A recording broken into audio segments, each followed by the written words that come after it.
tan bellos, ¿verdad? Denle un aplauso a los cocineros.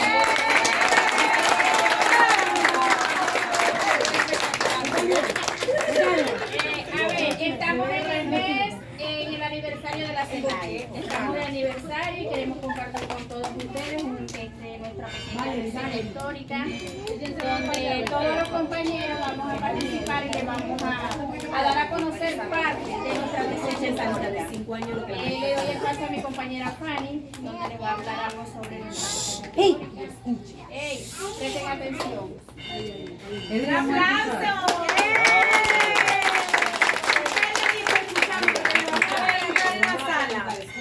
El que responde se le da un caramelo. Oído. La Corporación SENAE es un programa creado por el presidente Nicolás Maduro. Es una empresa ya que es constituida por varias personas para el beneficio de los niños. Este programa se creó el 11 de noviembre de 2014.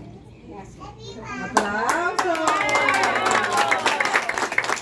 Este programa fue creado para procesar alimentos para los niños y niñas y adolescentes en la Escuela Básica Nacional. Gracias. La Corporación Nacional de Alimentación Escolar, SENAE. Hoy la SENAE celebra su 10º aniversario en pro del desarrollo y garantizando el sistema de alimentación nacional escolar.